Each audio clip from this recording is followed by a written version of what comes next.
Ladies and gentlemen, welcome back to another episode of the Reverse Sweep, the final qualifier episode of Reverse Sweep for this season. All we have left is one major episode and then the Champs Weekend.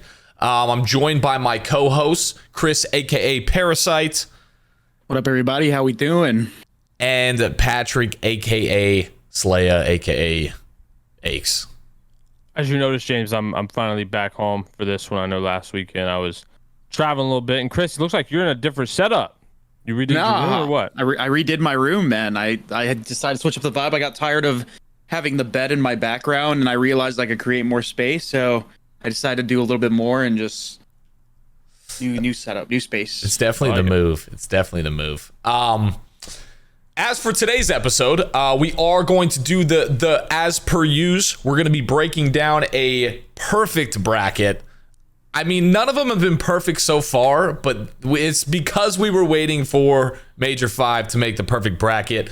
Before we hop into the perfect bracket, though, I have a little side segment. First of all, thank you to all the audio listeners who tune in every week, and all you guys on YouTube. Thank you guys for showing all the love lately. It's been incredible. A lot of you guys loved that last episode and how much like old COD we dove into. I think it was a really insightful stuff for new COD fans and old COD fans to reminisce a little bit. But a quick trolley segment, I call it Outside of Esports with Patrick Price. Pat, do the Lakers stand any chance, your Lakers stand any chance at coming back from a 3-0 deficit in the Western Conference Finals? Listen, James, I think if it was 3-1, they could definitely stand a chance. It's going to be tough to win 4 in a row, especially 2 in Denver at a minimum. So, you can't count them out, though. You can't count out LeBron James. So, I'm going to say if we bench D'Lo, we have a chance. But if we continue starting D'Lo, we are fucked. No team has ever done it. Ever. None. But ever. As we are the No reverse team that sweep. came back from 1-3 either. That's true. And LeBron did it. Anyways, back to Call of Duty. There's your prediction. If they bench D'Lo, they're making history. On to the bracket for Major 5.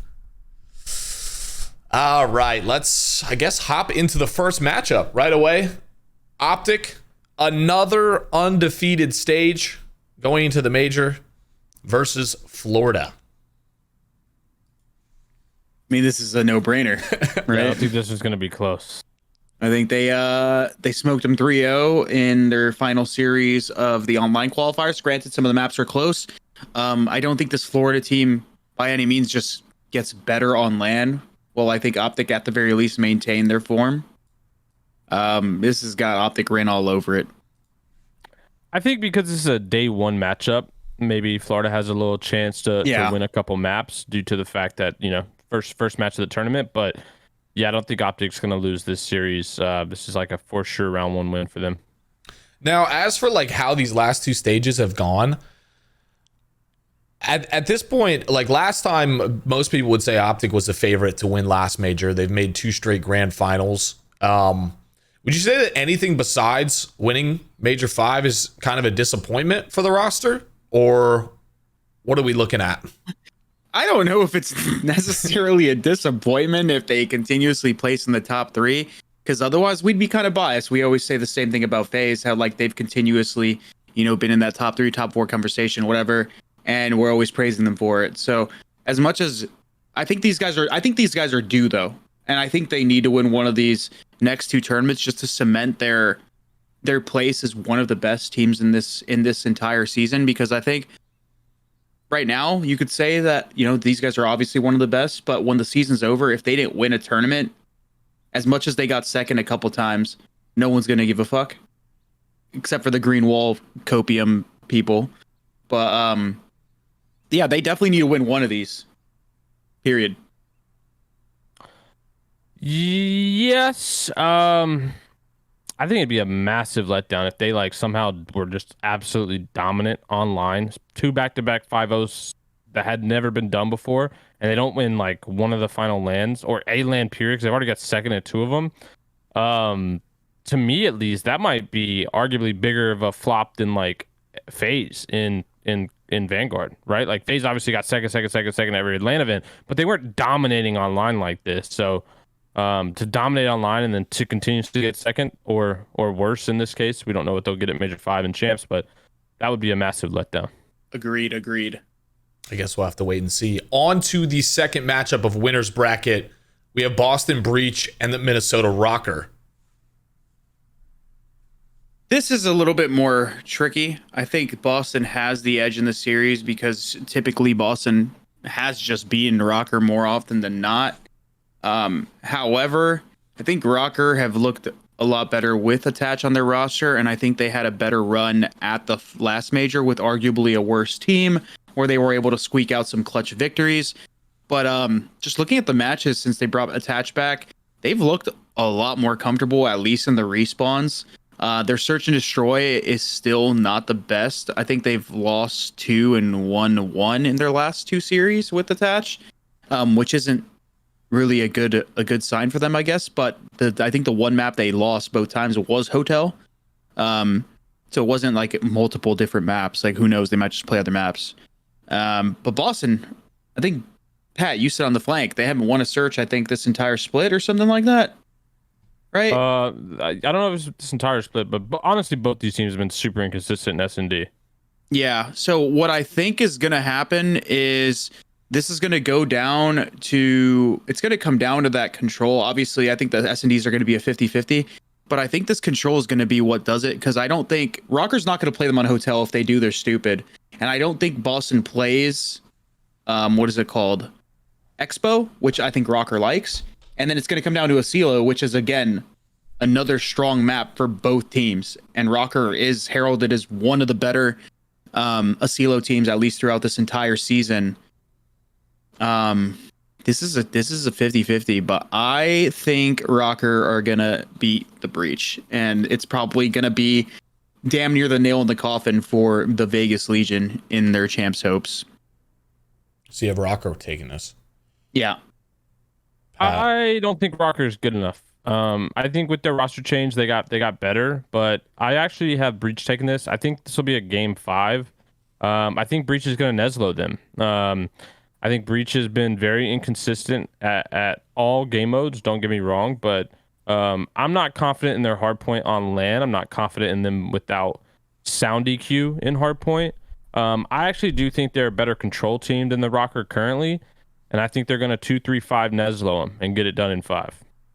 Yeah, see, that's where my issue comes in, is like they just have not looked good at search at all. So if they win the searches, unless ROKKR are just actually just as bad at search as they are, which you could make a case for with their current team since they brought back Attach. They've looked absolutely clueless on that Hotel. They played that twice, but they did squeak out a game 5 and they looked really good in that one.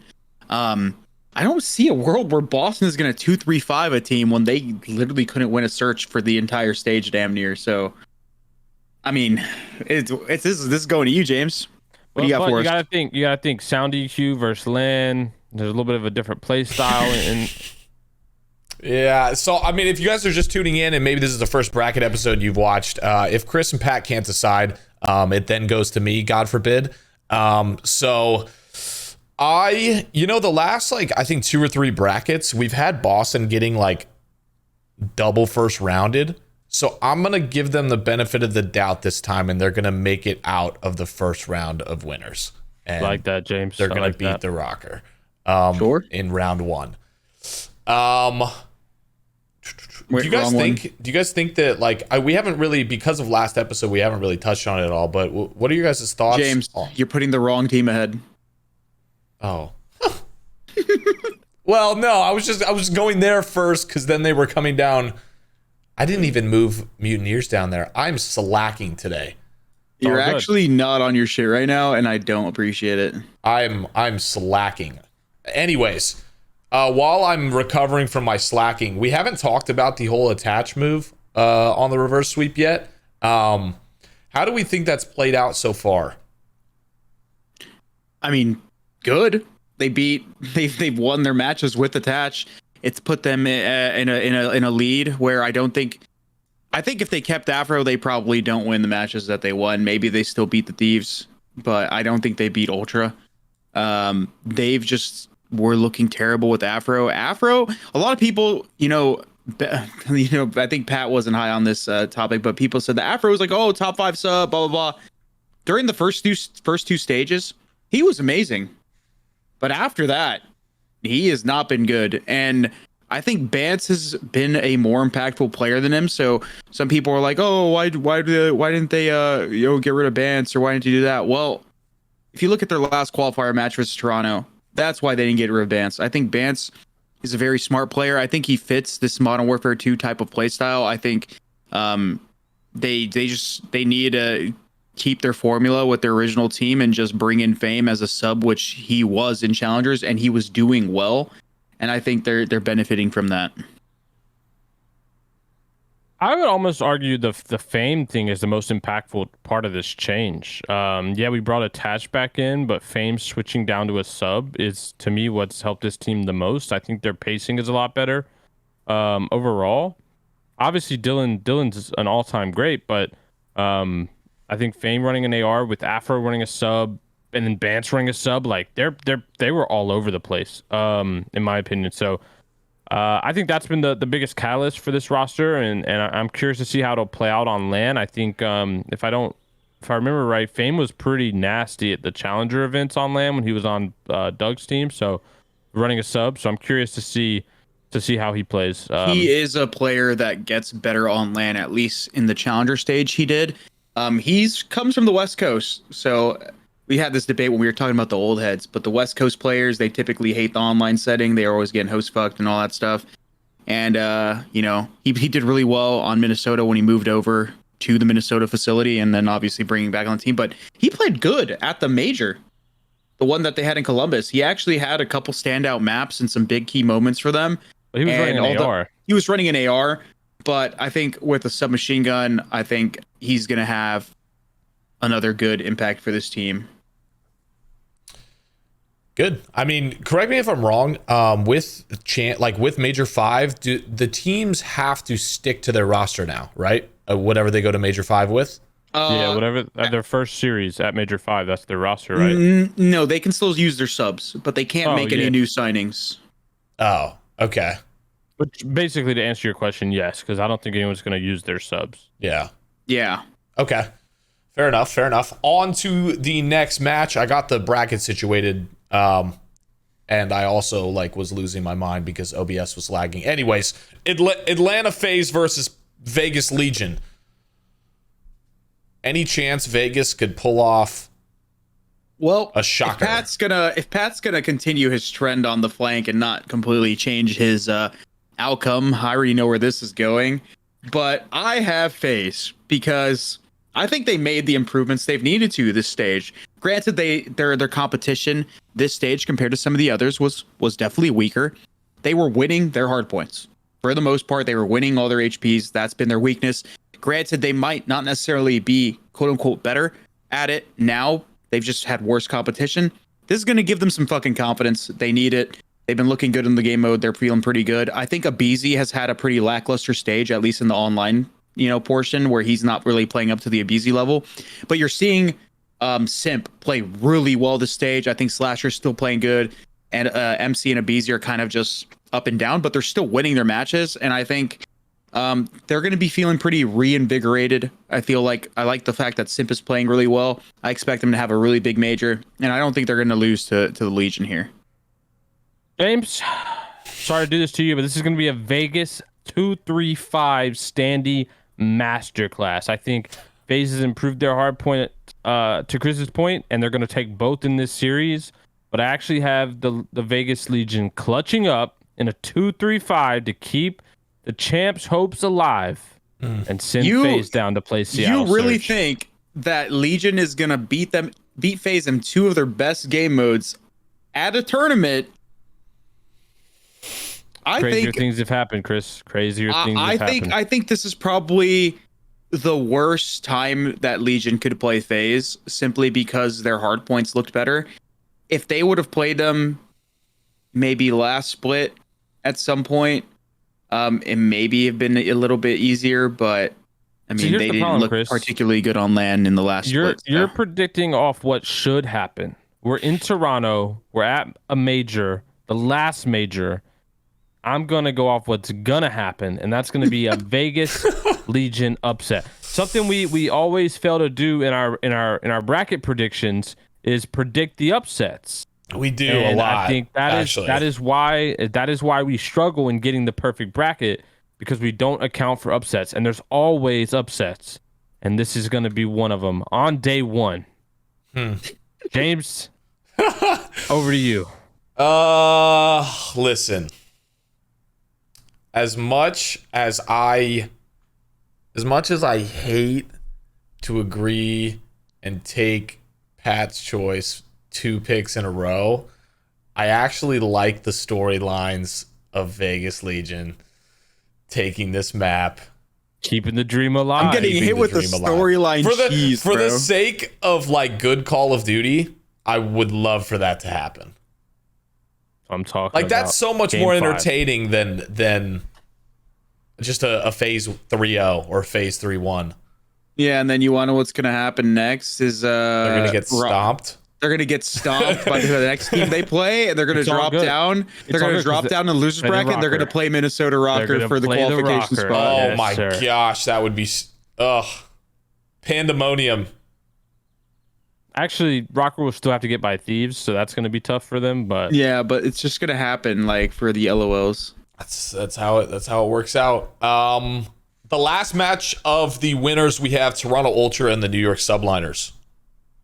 Toronto taking this. Toronto. It's they're their just home looking series. too good, and they're at their home series. Yeah. And New York is already making questionable decisions, throwing away real game practices to sub in their sub just to advertise him to the league to hopefully get him bought out. Listen, this New York team to me compromised. I had Priest in fantasy. I'm regretting my choice. Ultra's going to come out here. This is going to be a scrappy masterclass in front of the Toronto crowd, and it's going to set the tone from day one. They're not compromised. If they would have played with their actual team, they probably beat Boston. They go 4-1, bro. Compromised. Do you think what do you think of that decision? Like, do you think it was just like strange? Listen. Like, or do you think it was a good thing? Like, bro, it's not that serious. These guys are confident. These guys are confident in what they're able to do for the rest of the year. If they would have won, it put them in a better position for the tournament. They would have played Vegas, and they wouldn't have to play Ultra. So I guess that's a stupid decision. But at the same time, like, they're doing their friend a favor. They know they made champs. Even if they go to this tournament and they don't do particularly the best, these guys know that they still have another tournament. They have the big one coming up. They're probably not going to be heartbroken about it. I mean, it would suck, but dude, they care about their teammate, bro. Wardy's a good friend of theirs. I don't think it's that deep, but who knows? I mean, to me, James, I think it just speaks to the league. These guys wanted to advertise a teammate to get sold for them. I don't think that's what they were trying to do, bro. They weren't like trying to advertise and be like, yo, dude, you're going to go out there and you're going to get bought out for fucking racks, dude. We need you to fry. No, man. They literally were just doing their friend a favor, bro. All his best maps. Listen, What? I'm cool with doing friends a favor, but why didn't they do this a month ago, 2 months ago, 3 months ago? They waited till they qualified for champs, and then Boston gets a free dub when they're in like a neck and neck race for qualifying still. yeah. To me, it was sus. It wasn't a free dub, bro. The maps were close, and Wardy played Boston well. won. Nah. And got a free points. I bet Legion would have liked free points. I bet ROKKR would have liked free points. Listen, bro, they didn't do nothing wrong. They followed the rules. They just decided to use their sub. Pat's mad at people for supporting homies. Can't believe it. That's crazy. Hey, you know who else is Wardy's friend, James? Who? Beans and Crimp. Mm. You see what I'm saying? The plot thickens. That's what I'm saying. Well, before we move on to the losers bracket, as you guys know, this is the last qualifier episode, and we're gonna have Doug back next week. And so I was like, how can we think of something creative to like make you guys actually just go ahead and hit that sub button? And I didn't even ask Doug if this was okay, but I saw him. He's on this challenge to like set a world record for pull-ups. And I think like the most subs we've gotten in an episode is somewhere between like 800 and 1,000. So for every sub we get this episode, I'm going to force Doug to do a pull-up for every sub next episode.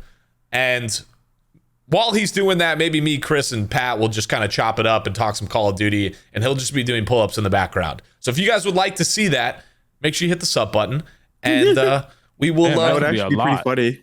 That would be funny, right? I mean, that would be pretty funny. It could be a lot. Maybe what we'll do is like we'll record it separately and like put it like on 10 times speed, and he's just in the corner. He's in the corner just doing push-ups or pull-ups. Just doing pull-ups the whole time. Anyways, on to the losers bracket. Florida Mutineers versus LA Thieves. I have to say Thieves. I mean, I know they had a terrible online performance, but they're our defending champions. Same thing kind of happened to Toronto at the previous event. They won and had a horrible online stage and then came out and still looked pretty good. So I'm going to expect being back on LAN, they're going to be in their environment. And I just don't think Florida is the team that would upset them here. I think there can definitely be a team that upsets them. I just don't think it's going to be Florida. Listen, you already said Chris, do it. We have problems with predicting the underdog, predicting the upsets, and this is why we don't get the perfect bracket. Mutineers' track record against Thieves has actually been pretty decent, for being a low tier team against a top tier team. They beat them this stage. They already upset them once at the Dallas Major, I believe. I think they've beat them in another online match prior to that. Like, they've actually beat them. I think they've beat them at least twice, so far. One of those being on LAN and one of those being online. Listen, I think this is going to set us up for the ROKKR Vegas match. I think Mutineers is going to upset the Thieves here, which is going to push them into the next match against the ROKKR. And I don't think Mutineers is going to, beat ROKKR. ROKKR's going to beat the, Mutineers. And then it's going to set us up for the Vegas Legion ROKKR match. I don't think that ROKKR will beat the Thieves in this storyline. And for the storyline's sake, I think we're going to have the Mutineers upsetting the Thieves here. All right, James, after all that spiel, we can agree the LA Thieves are going to defeat the Mutineers 3-0. When you were talking about how we needed to mix up the bracket more, I was looking through and this matchup just highlighted in my brain. And I was like, that's the one I want to pick. So I was really hoping you guys had a split decision on this because Florida Mutineers are knocking out LA Thieves in losers round one. Ruined. Yeah. In losers, I love that we're going rogue with this bracket, but that might be a good thing. That might be a good thing. Everyone in the live chat, the live premiere chat for YouTube, is just losing their mind right now. Bro, we've gone cookie cutter with every bracket, bro. It has been. It's been very we've had the same top 14. It still might be similar top teams, but you're telling me Thieves are going to go from winning the event to getting first rounded. Okay, by the but Mutineers? they went 1-4. Yeah, they looked great today though. Against London. yo, Pat's got his mic in front of him, but he's at least smiling. Nah, because look. Now we're moving on. I got the Royal Ravens upsetting the Minnesota ROKKR. No way you're doing this. Nah, he's not. He's trolling, bro. He's trolling. next matchup is ROKKR versus London. All right, we're gonna be realistic here. Dude, I picked the wrong shirt for this episode. My pits are sweating out. Listen, Pat, we're gonna be realistic here. The ROKKR being realistic. Yes, the ROKKR have made insane improvements with Attach. They've looked a lot better at hardpoint. They won a match against Ultra and Thieves, two teams that have won a major this year. These guys are fighting for their lives. They need every single win they can get. And with that being said, I got the Royal Ravens upsetting the ROKKR in round one of losers bracket. Don't do this. I agree, James. We're not disagreeing. What are we doing? There is actually no way. I could actually see it happen though. Are you actually you're locking it in? Deal or no deal? I'm trolling. Okay. Thank God somebody's trolling. I don't think he was trolling. Pat was very prepared to just Ravens have not won a series on LAN, I don't think, this entire year. It's not starting. Exactly. Expect the unexpected. Oh my God. Yeah, this one's up to you, James. Oh, it's up to me. ROKKR. I'm not letting this one slide. There's absolutely no way. There's no way. I'm all for the storylines, but yeah, it's just there's no way. There's absolutely no shot. No, not a shot in the fucking world, bro. So you guys are telling me that you have the Royal Ravens getting 12th, 5 events in a row? If this happens, I'll eat my own meat on stream, just like Enable was supposed to. What the fuck? Oh, this whole episode is just going rogue. Yeah, this episode's troll, bro. Well, okay, yeah, no. The answer to your question, Pat, is yes. They will be exiting top 12 for this, James, the fifth and final time. This technically means that they're going to be the first team in CDL history to not win a single match on LAN. No, to have an average placing of 13th in a 12-team league because they got 16th at the first major. That's bad. No, that's actually criminal. Wait, bro, are they the first team in history to never win a series on LAN? Gotta be. I mean, it's got to be if it's the average placement thing. Then I don't know, dude. Not winning an entire series at a tournament for an entire year, that is fucking criminal. I mean, you have to think there's like some challengers rosters that would have. Hold on, let's look back though. Seattle Surge has not won a single match on LAN since like December. Really? Outside of LAG, they've never won. Well, they still won a match though. Yeah, but LAG doesn't count, bro. Just completely stretched that. That was not. Hey, it's the truth though. In 2023, the Seattle Surge have only beat LAG on LAN. They haven't beat a single one of the other teams. What's criminal about Ravens though is like, yeah, Ravens have played shit. They got their last seed, but every single major bracket has had this like weird fucked up match that happens. Like a team, like a good team, like for example, like look at Thieves and Surge. Evil Surge, I guess, not really the best example, but look at Thieves, bro. Like Thieves in losers bracket. Then there's like been moments where there's last major, Toronto in losers bracket, blah, blah, blah. It makes it so there's some weird match that's in the first round of winners, and a good team always drops down and plays Ravens like right away, like every time. It's not, they don't ever get like an easy one, you know what I mean? They always get the hard team, and they just get bombed out immediately. Well, I mean, this time they don't necessarily have a hard team. This is probably their best. This is their best chance at winning, dude. That would suck for the ROKKR organization if they went down to London and so did their champs' hopes. Oh yeah, like because you couldn't really ask for a better draw first round if you're ROKKR, like by playing Breach and then London. Like those are two decent shots. If both teams lose, like seeding wise, if both teams are supposed to lose the team above them, Vegas is going to draw Seattle, and ROKKR is going to draw Ravens. Those are two completely different teams, realistically. Yeah. Yeah, they definitely have the easier time here at this major for sure. All right, so just like that, London places 13th, and we move on to FaZe versus Surge. The fact that this is a losers round 1 matchup is wild. I think this happened at the last major or something like that. No, one of these majors or something like this. I think this exact matchup no, that's not what it was. Our last major, we had this exact same like matchup in the losers bracket happening. It wasn't losers, but it wasn't losers round 1. Wasn't it like round 3? Am I crazy? I don't know. I don't remember. I don't remember. It was close, but I've just been watching so much Call of Duty, so this ain't my bracket because I had FaZe up in the winners and y'all voted against me. But FaZe is not losing this. Yeah, Surge are horrible. The Surge are chalked, bro. Like mentally, they are horrible. They should have made a change. This whole brotherhood mentality is just complete fucking bullshit. You're gonna leave. And the thing is, you want to know what it is, bro? I told you already. I said on the flank, Pred and Sib are gone. At least Pred is definitely gone. Sib might get re-signed and maybe build a roster around him on this organization. But these guys are obviously still all friends outside of like the fact that they're just teammates.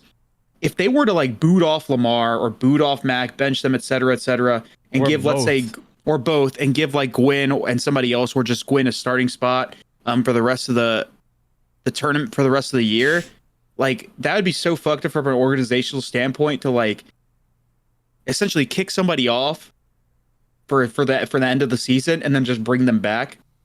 You know what I mean? Yeah. So, because you got to think Pred and Sib would have the power here if they wanted to make a change. So, Yeah. I think that's Fugaze. It's Fugaze, but I guarantee that's the mentality, because as much as some people might disagree with me, I think this could possibly be Lamar and even Max potential last season in the CDL as starters, just because they have been getting absolutely world starred, and they're not. And I said this before, it's worse with them because they have Pred and Sib on their team. They have two. At one point, Pred still continuing his like reign of just being a fucking top player, obviously statistically, and then Sib at one point was also in that conversation at the beginning of the year.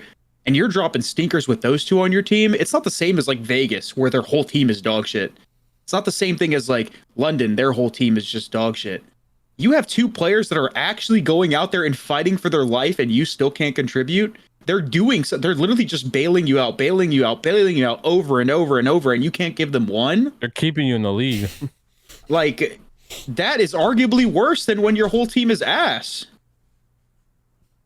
So, look, James, Chris said a lot to say that FaZe is moving on and Seattle Surge is going home sad. Unfortunate. Despair. Absolutely. For them. Not for us. You know, it's not unfortunate that I don't think we'll have too much trouble with the next matchup, which is the New York Subliners versus Los Angeles Gorillas. 3-0, New York. Boom on. DoorDash. Gorillas are equally as horrible as the Ravens. They just have a few more online wins under their belt. This is the bathroom break challenge. Like, I might actually go and take a deuce and come back, and the series will be over before I get back from taking a dump. Are you calling them shit? Yes. It's bad. It's never been worse, actually. Well, no, London's worse, but it's all pretty good up there. Day 2 of the tournament is my favorite days because we get all the bad teams out, and I love that. I don't want to have to watch their series anymore. We should have, like, right before Champs Grand Finals, we should have London and LAG pull up and play each other and call it the absolute call it the blow it up bowl. I'm down. That'd be pretty entertaining, I feel like. And They would literally be whoever horrible. loses just is removed from the CDL. That's kind of harsh. 25 million buy-in revoked. Thanks for playing. All right. Well, that'll conclude losers round 1. So we'll move back up to the winners brackets and back up to OpTic Gaming versus Boston Breach. Absolute smoke show. Quick 3-0. I don't know about 3-0. I think Boston has looked a little bit better with Reese. I think Beans is hitting form. I think Awakening has been doing really good. But they're also on the online EQ cheese wave. And listen, although they've made improvements, the fact that they played that LAN match against ROKKR with EQ when they were at a LAN technically just shows me that you were not confident in yourself and your actual ability as a player, and you were just begging for wins at this point. So you Breach. 3-0. Say hello. Say hello to China for me. Ni hao, motherfuckers. We got What OpTic the moving fuck? on. Yeah, this is an OpTic 3-0. Quick one for top of the winners bracket, and possibly another quick one unless we're feeling really crazy. Vegas Legion versus Toronto Ultra. Ultra. 3-0. 3-0. 3-0. And this is good. This is good because This is great. it gets us to the Vegas loser bracket matchup even faster. Exactly. What we needed right here. And then, Wait. We're actually, Chris, you're actually an idiot, by the way. Why? Because the bracket flips here. it flips. Yeah, I just realized that too. Oh, it flips again? That's the only time it flips, I think. No, it flips after round 1. So this is fine. Legion plays the top side, and then Oh yeah, no. OpTic would play the bottom side. Yeah, We're right. Yeah, they'll be good. It could still happen. Yeah, they're fine. That's how it works. That's what I said. What's What? the problem? Why am I an idiot? I just wanted to call Wait. Chris an idiot. Oh wait, I'm right? It doesn't flip here. It flips. If it flips here, That Dodgers hat is Okay, on a good. little too tight. That's funny, Loosen the James. straps. Coming from you, Mister. Lakers are gonna win Game 3 with a 35-point LeBron James masterclass. I was confident. Oh, Nah, bro, Pat is faded, bro. He was just like, yeah. No, you're right. I'm like, wait, bro. Pat is so annoying. He will I just say had to something throw. I had to make sure you're on the right page. He will say something that is completely wrong, then just agree with you out of conviction. Not like say he's wrong. He'll just be like, you're right. Yeah. No, 100%. I mean, yeah. was what I said wrong? All I said was, Chris, you're an idiot. It flips here, and that's a valid statement. One, Chris, you're an idiot, and two, it does indeed flip here. So they were related. I was just saying two statements. He's ignoring the undertones. You forgot the period. Yeah, that was on me. I did forget a period. But the two statements are true. Okay, sure. Oh, Pat, you're just Either way, confusing James, everyone 3-0 today. the Toronto Ultra. What do you mean? We have an OpTic Gaming Ultra winner bracket final. That's as good of Call of Duty as you could possibly get. That's what I'm saying. There's no confusion there. You're a visionary, Pat. I don't know what to tell you. I don't know how James, you do it. When you think about it, I have gotten 3 of the last, or well, we're Major 5 now. 4 of the last, no, 3, because I got the first one wrong. 3 of the last 3 major predictions right for the winner. So you gotta think I'm on for. Yeah, don't reveal it yet. Don't reveal your final choice yet. But I'm curious where it goes, because if this streak ends, I think the whole Call of Duty community is going to be in shambles. It's going to be a sad day. It will be. Losers round 2. I mean, for the storylines, I think we know where this one's going. But Florida Mutineers versus Minnesota ROKKR. Well, the good thing about Florida is they don't have to learn Chinese. They actually have to learn Spanish. And Chris, I don't know Spanish, so I'll let you take that one away. Because the Florida Mutineers are going home sad here, and will indeed have to learn Spanish in the offseason when the Heretics take over and move the team to Miami. Listen, there's a Spanish saying that is very popular in the Call of Duty scene. All right. And it goes a little something like vamos. And in this case, for the Florida Mutineers, they are vamosing all the way back home because it is all over for their season. I thought you were going to say on this match. No mama's way. Is that what it is? I mean, that's one of them. I thought he was hyping it up, and then he was just going to say adios. And then just leave it at that. But they're gonna vamonos all the way home is what's gonna happen. All right, so Florida, you're out of here. And then the matchup. This is like almost like a mini grand finals within the tournament. Dude, please don't glitch out OBS. Please. No, we still gotta go to the bottom match. I know. I was getting a little excited. FaZe versus NYSL.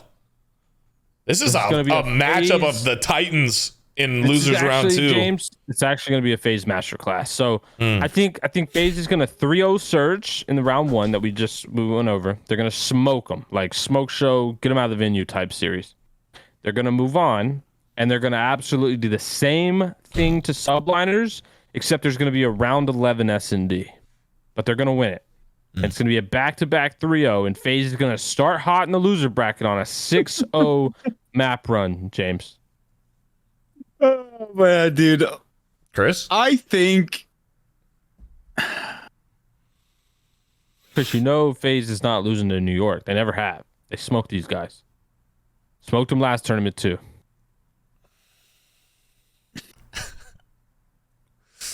You watched it. You were right beside me. We were watching it live. Yeah, but New York fucking trolled, bro. That S&D, the 1v4, absolutely heinous. And aBeZy's going to do it to him again. We've talked about it. aBeZy has these guys, like, he's living rent-free in these guys. All right, listen. FaZe is going to win this. But I do think that subliners are going to make this close. Yeah, but I do have FaZe moving forward. Maps.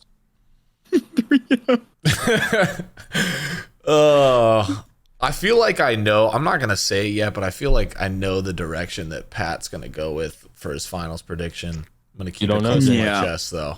You don't know. No, you know exactly where he's going. You I don't do. even I have to do. question it. Guys, I've called the think about it. I called the correct winner of Boston, the correct winner of Texas, and the correct I'm not winner agreeing with you this time. of Columbus. I'm You not guys have going to never agree with agreed you. with me in the finals ever. I think it's I'm like not a doing hobby. it now. You guys could be 3-0 with me. That's all I'm saying. But you took the other end of the bet. Yeah, that's true. That's fair.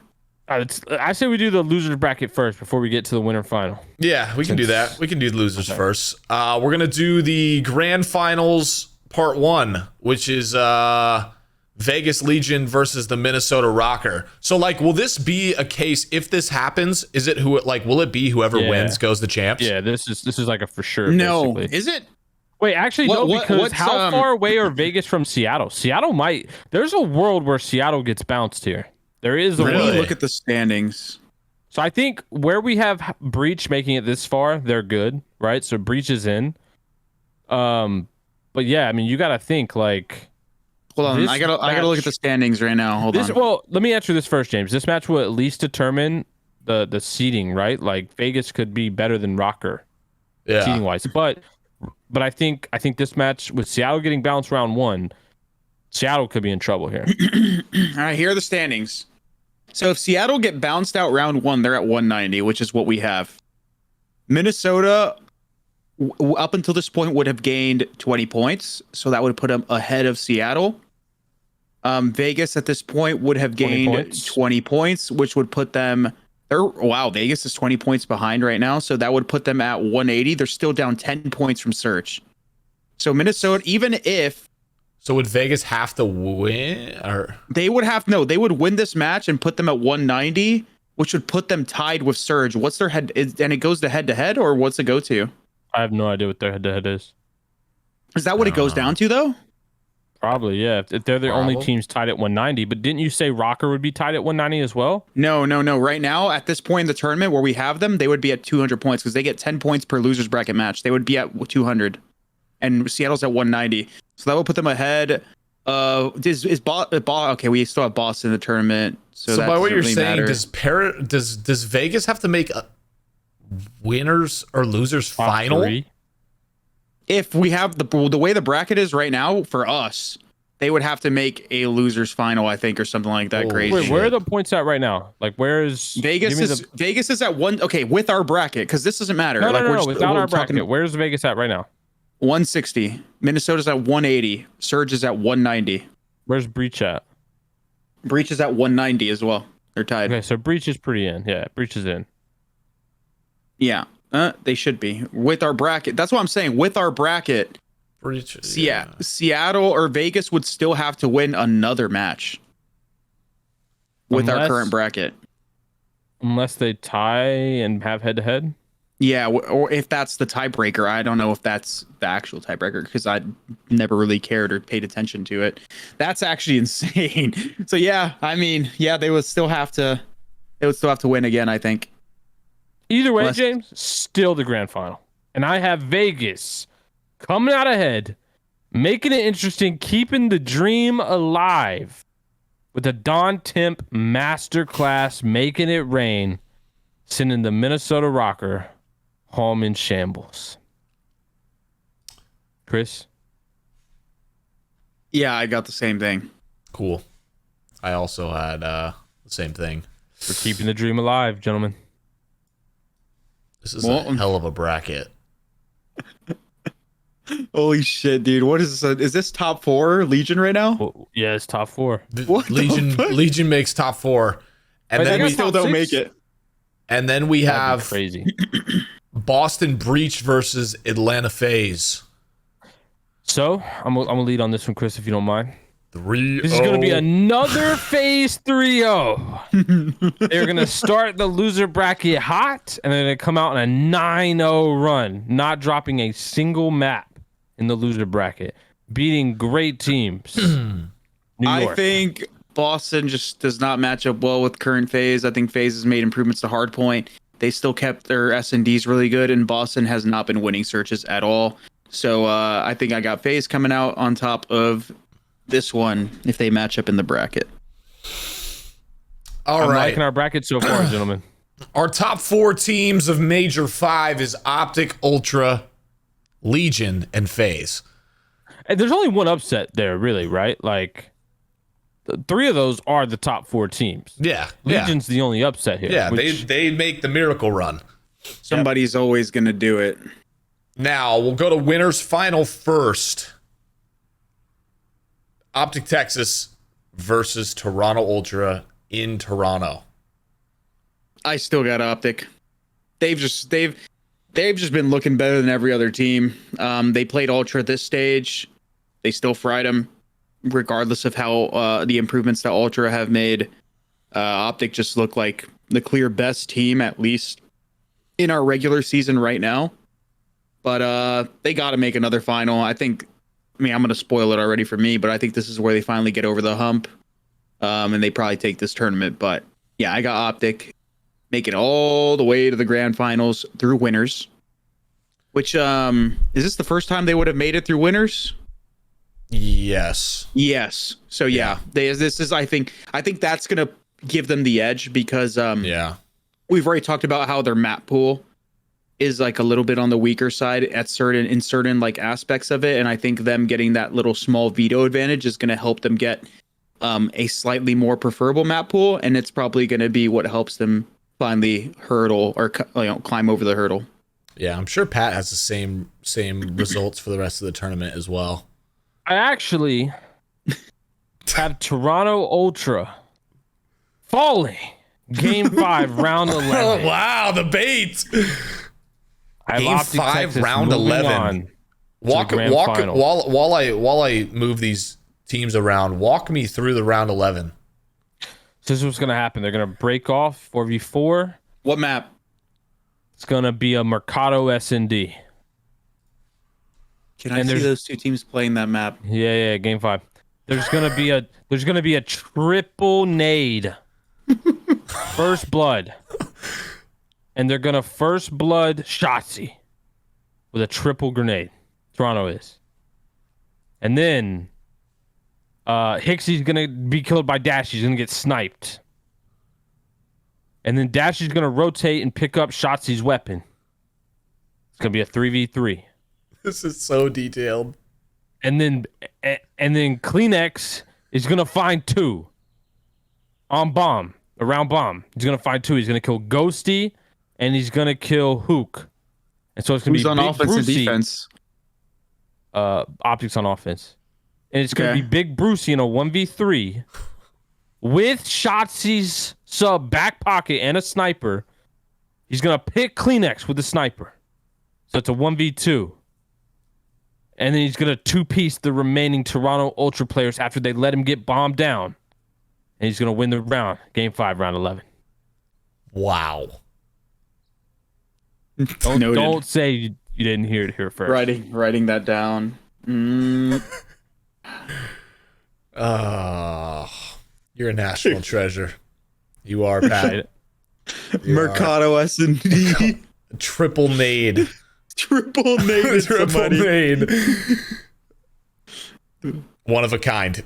Anyways, we will move on then to the elimination losers semifinal. Is this where the Legion's road ends? According to Pat, FaZe has won 9 straight maps without losing a single map. What happens here, Pat? They're going to make it 12. It's going to be another FaZe 3-0. And they're going to move on to our loser finals against Toronto Ultra with a steaming hot 12-0 map count run in the loser bracket. Listen, if these 2 teams matched up in the bracket, they already did in round 1, and I had FaZe coming out on top, but I was outvoted. The tournament. FaZe is gonna beat Legion again if they have to play him again. All right then. They're gonna get their revenge. And the Legion is not gonna qualify for champs by this math. Unfortunate, but that's just the way the cookie. If they crumbles. beat FaZe to qualify for champs, would that be like one of the most clutch That'd Like, be legendary, but the problem is they're gonna go to champs and get dead last. Yeah, I guess. I mean, that would be their champs in a way. This is their champs. That's their whole home tournament. series. Because for the most part, like, I think we can assume they probably, even if they do make champs, it's not looking super bright, but like them making champs would be them winning champs. they're the only team that has to qualify for their own home series. Oh, that's tragic. That is a dagger. Losers final. I'm actually like kind of curious where Pat goes with this. I'm gonna have Pat go second on this, just to create the build up a little bit. I want to hear what Chris has to say first. We have Toronto Ultra after losing tragically in a round 11 to OpTic Gaming because Dashy just pulled off a 1v3. And they're now knocked down to losers final against Atlanta FaZe, coming steaming hot off of 12 straight maps after they lost to Vegas. Hey, that's why they paid me the big bucks. If Ultra and FaZe had played each other, I have Ultra finally taking that map set. Nothing's going to change here, regardless of Pat's storyline that he's cooked up here. Ultra's at their home series. They're feeling good. I feel like Ultra and FaZe always have a pretty good series. I think Scrappy's been hitting new levels. CleanX is looking back up to form. Hickey's been playing a little bit better. The only person that's kind of worrying for me right now is Insight, but FaZe have been pretty vulnerable towards the tail end of the season, at least against the other top teams. And I feel like this is going to be finally the one where Ultra takes them out and is in the grand final of their own major. And we're going to get a CDL Dallas Major 3 rematch. That was a good story. There's nothing wrong with fictional stories. I read them all the time. But over here on the reverse sweep, we focus on non-fiction, Chris. Documentary style. And what we have here is FaZe capitalizing on the heartbroken Toronto Ultra that just got 1v3'd in a Game 5 round 11. And again, 3-0ing to keep the streak alive. Crazy. They are going to go on a 15-0 loser bracket run to advance to the grand final. So you're saying Texas. they're breaking our FaZe win streak in losers bracket? Nah, because ours was in one day. This is multi-day here. I guess that is a good point. They're going to tie it technically, but over the course of multiple days. It's up to you. I am going to have your FaZe making grand James finals. is the man of the I don't culture. agree with how Pat has this all going down, but I do think FaZe will end up taking the series. Think about it, though. They get upset by Legion day one and then just absolutely hit a new gear and run through the loser bracket. 15-0 maps. Dominant performance. They don't lose a single search in this 15-0. You're saying that the only team that's gonna beat FaZe, because I know you're gonna have the grand final going against OpTic. It's your style. You don't know you're saying that the only team that is gonna beat FaZe at this major is gonna be the Legion. So far, yes. That's what I'm saying. So far, okay. All right, so grand finals time. If this is the grand final, OpTic literally has not lost to FaZe this entire season, I'm pretty sure. LAN, online, does not matter. FaZe cannot beat this team. They won't beat this team. If OpTic is playing up to their standards and their current potential, FaZe is fucked. OpTic is winning. Again, phenomenal series. I don't know if that was book 2 in your little non-fiction trilogy, but what we talked about in the beginning of the show is that we always lack accounting for the impossible. And for me, in this grand final matchup, after FaZe wins 15 maps in a row in the loser bracket, I have OpTic Gaming, OpTic Texas actually, going up 2-0 in the best of 7 for FaZe to take a nice bathroom break, a nice regain with Coach Crowder and co. I'm actually going to walk off the flank set, meet him in the hallway, give him a speech, And they're going to rally back 4 maps straight and take Major 5 4-2 in the grand final best of 7 against OpTic Texas to reclaim and be the only team to win 2 majors in Modern Warfare 2.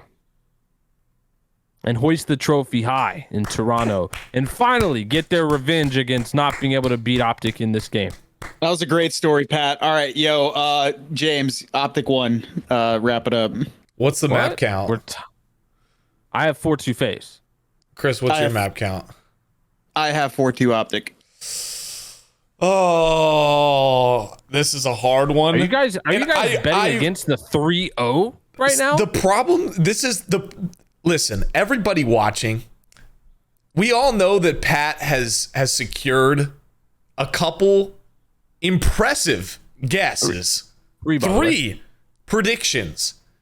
But this shows you all that Pat's hatred towards OpTic is superior to his want to keep this prediction streak going. He said, you know what? James. I'm throwing my prediction streak out the window. I cannot muster up the strength to say that OpTic Gaming will take Major 5. But it's okay, Pat. It's okay. Because I'll do it for you. Finals. It's okay because I'll do it for you.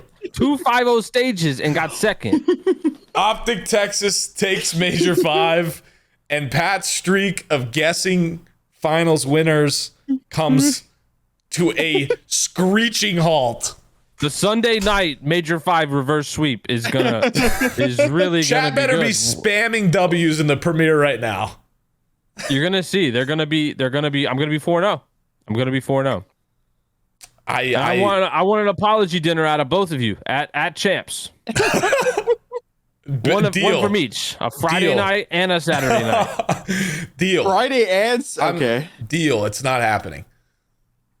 It's not happening. Yeah, you lost me, bro. So we do have OpTic winning.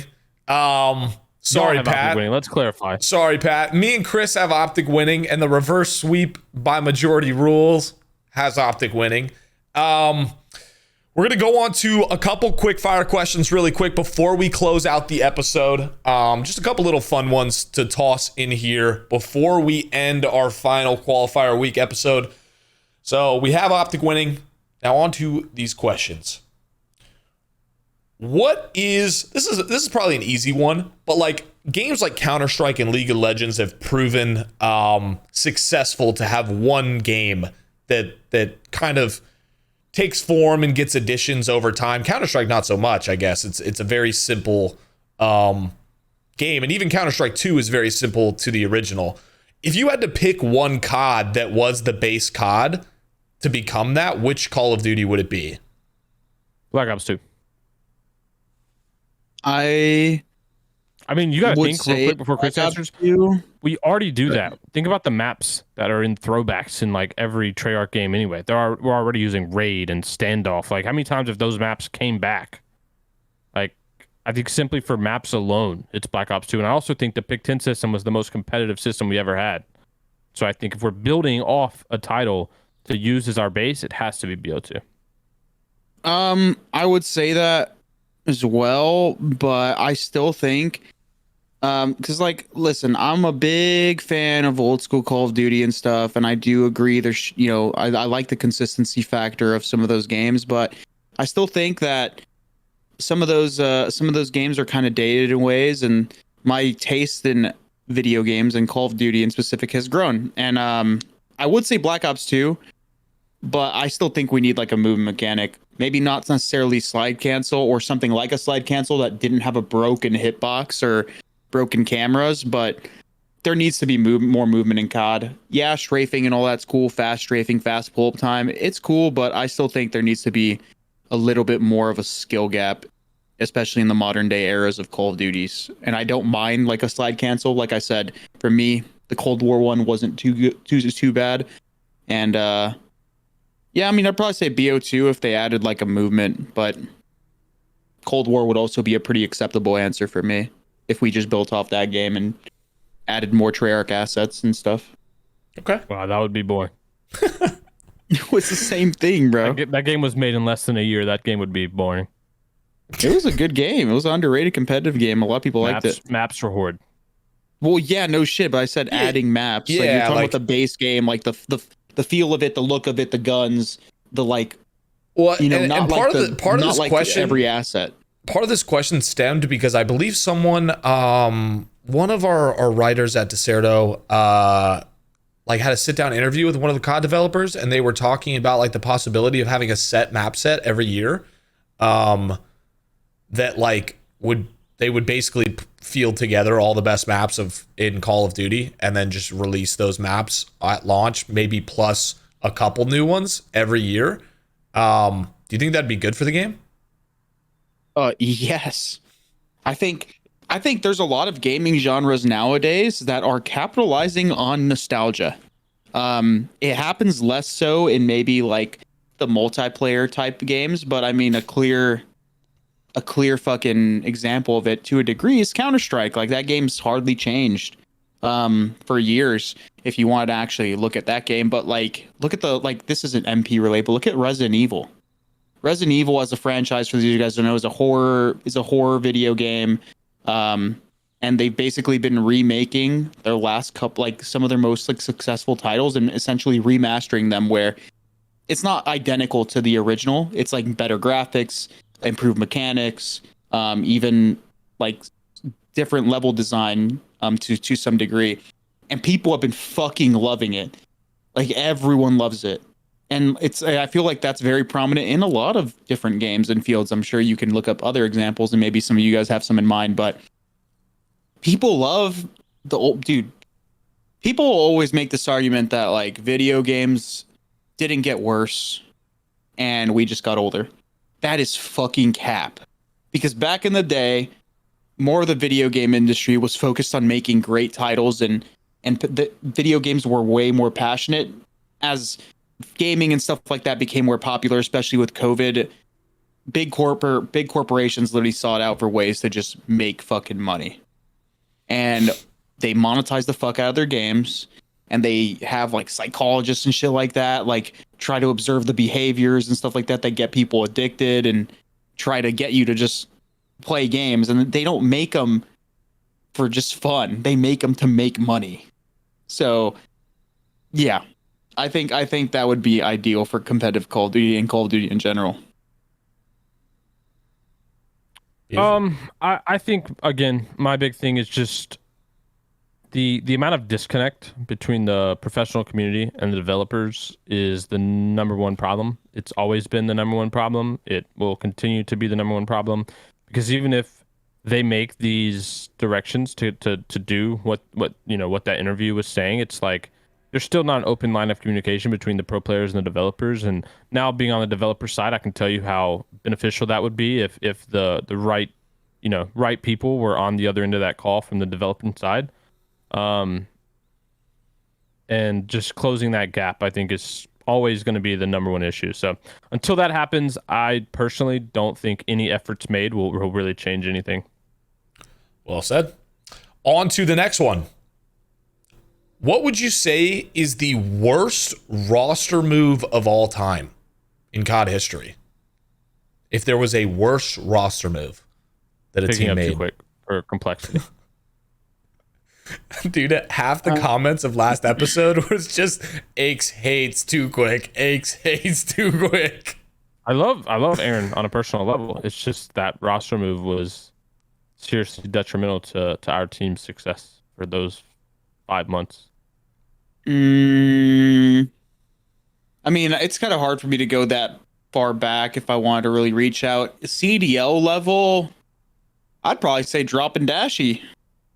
Those guys twice. Those guys are big faded. That guy No, is actually, I know. It's OpTic's World War II team.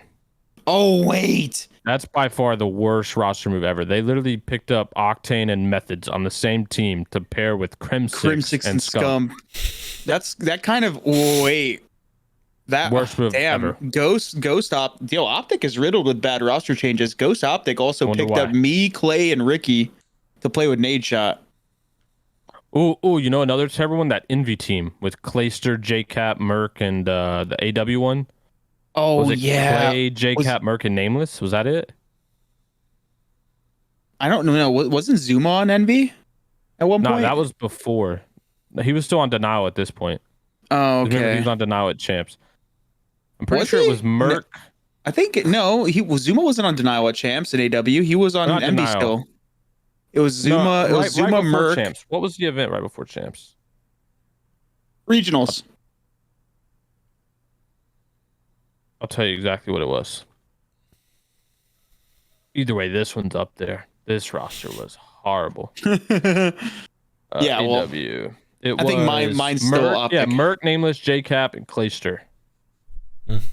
Merc, They got- Nameless, JCap, and Clay. Whoa, Yes, they got. bro, that's like 4 ARs. That's pretty bad. Oh well, COD Gamepedia is just inaccurate. They don't even have Envy right for the first event. They have Clay being on Envy for the MLG Columbus Open, but Clay was on my team. We won the event. Anyway, Wait, what? yeah, this is all completely inaccurate. Clay was on your team for what event? The Ghost opener, was he not? Oh, it was Ghost. Okay. Yeah, but it was Merc, Nameless, JCap, and Clayster was the team. Jesus. All right. That team was pretty horrible in AW. The next question, and this could be maybe more in recent history, because of how like roster mania goes down now with the CDL, or if there's a roster that maybe had high expectations early on. What would you say is the biggest flop roster of all time that just did not live up to expectations, or Like, are we how talking, good like, they should in have the been on beginning of the paper? Yeah, or in general, maybe they might have made changes after a LAN or two, but like they were on paper or hyped up way better than they ended up being. What was OpTic's Cold War team? Dashy, no, Dashy, Formal, Scump, and Envoy. that's probably it. I don't think those guys. I don't think did they win a tournament in that game. Mm-mm. I don't think they did. No, the team I think was they were- pissed. They were pretty. Yeah, they were pretty pissed. For like the standards of that roster, like see that roster on paper on some other games, you'd be like, whoa. But for that game, I think they were pretty horrible. What else is there?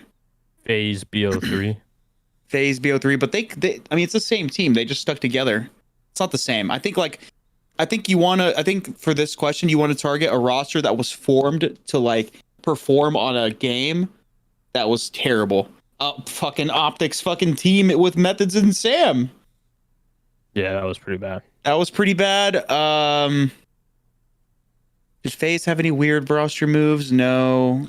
Would you say this ROKKR team this year, I like would on say that. paper when it started, Yes. that it was like Listen, I called that, James. I That is called a that good team one. to be dog shit. Same, I did too, dude. People thought that team was going to be better than Toronto Ultra when they had Standy on their team at the beginning of the year. yeah. They thought that I going feel into like the I game- remember that.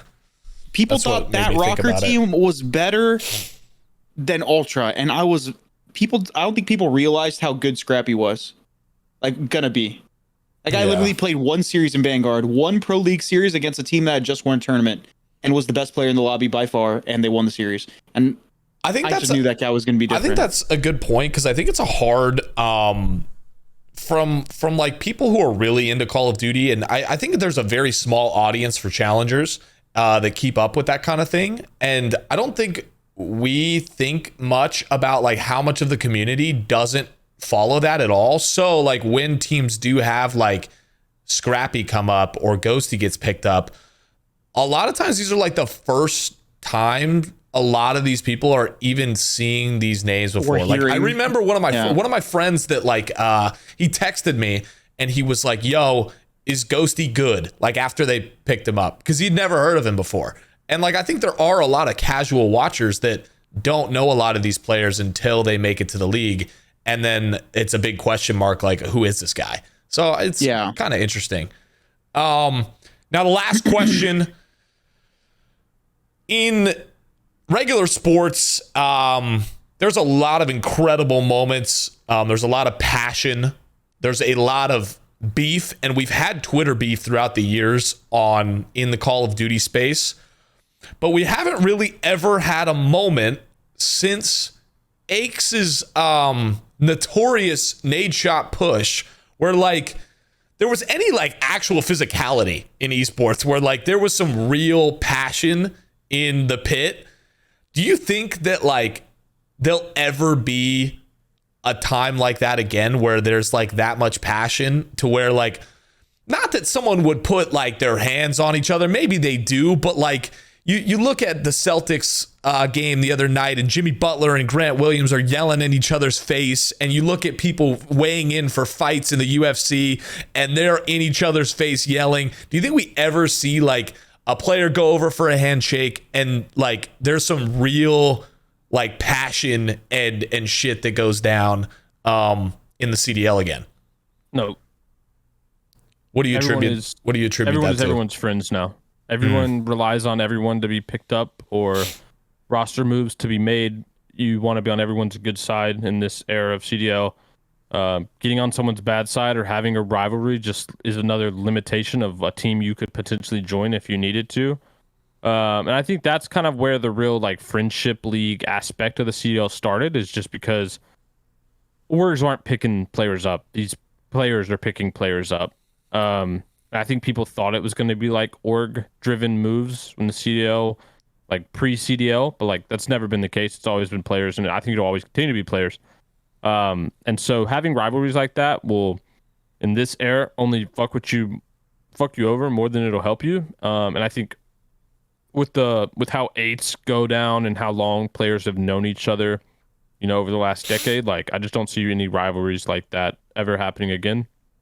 Not only that, it's just like there's too much money involved, and I feel like a lot of people realize that. And I don't think there's very many people in the scene that are replaceable or that are irreplaceable, except for the big top dogs. And usually the top dogs are not the people, again, you start beef with because you want to be on their team. Yeah.